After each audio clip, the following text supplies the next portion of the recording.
धर्म और जातीयता का समन्वय। गोस्वामी जी द्वारा प्रस्तुत नवरसों का राम रसायन ऐसा पुष्टिकर हुआ कि उसके सेवन से हिंदू जाति विदेशीय मतों के आक्रमणों से भी बहुत कुछ रक्षित रही और अपने जातीय स्वरूप को भी दृढ़ता से पकड़ी रही। उसके भगवान जीवन की प्रत्येक स्थिति में, खेलने कूदने में, हंसने रोने में, लड़ने भिड़ने में, नाचने गाने में, बालकों की क्रीड़ा में, दाम्पत्य प्रेम में, राज्य संचालन में, आज्ञा पालन में, आनंदोत्सव में, शोक समाज में, सुख दुख में, घर में, संपत्ति में, विपत्ति में उसे दिखाई पड़ते हैं। विवाह आदि शुभ अवसरों पर तुलसी रचित राम के मंगल गीत गाए जाते हैं। विमाताओं की कुटिलता के प्रसंग में कैकेयी की कहानी कही जाती है। दुख के दिनों में राम का वनवास स्मरण किया जाता है। वीरता के प्रसंग में उनके धनुष की भीषण टंकार सुनाई पड़ती है। सारांश यह है कि सारा हिंदू जीवन राममय प्रतीत होता है।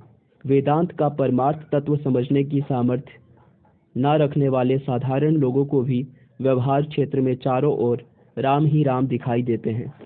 इस प्रकार राम के स्वरूप का सामंजस्य हिंदू हृदय के साथ कर दिया गया है। इस साहचर्य से राम के प्रति जो भाव साधारण जनता में प्रतिष्ठित हो गया है, उसका लावण्य उसके संपूर्ण जीवन का लावण्य हो गया है। राम के बिना हिंदू जीवन नीरस है, फीका है। यही राम रस उसका स्वाद बनाए रहा और बनाए रहेगा। राम ही का मुख देख हिंदू जनता का इतना बड़ा भाग अपने धर्म और जाति के घेरे में पड़ा रहा। ना उसे तलवार हटा सकी, ना धन मान का लोभ, ना उपदेशों की तड़क भड़क।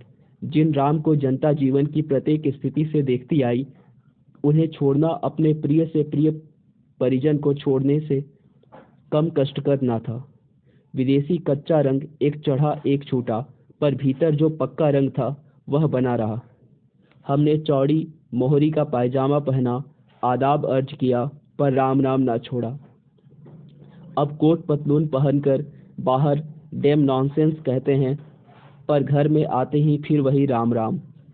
सीरी फरहाद और हाथी ताई के किस्से के सामने कर्ण, युधिष्ठिर, नल, दमयंती सबको भूल गए थे, पर राम चर्चा कुछ करते रहे।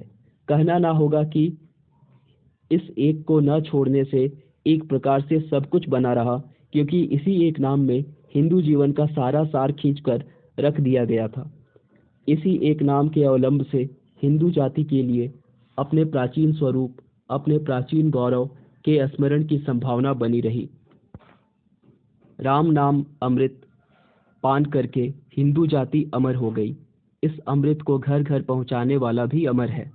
आज जो हम बहुत से भारतीय हृदयों को चीर कर देखते हैं, तो वे अभारतीय निकलते हैं, पर एक इसी कवि केसरी को भारतीय सभ्यता, भारतीय रीति नीति की रक्षा के लिए सबके हृदय द्वार पर अड़ा देख हम निराश होने से बच जाते हैं।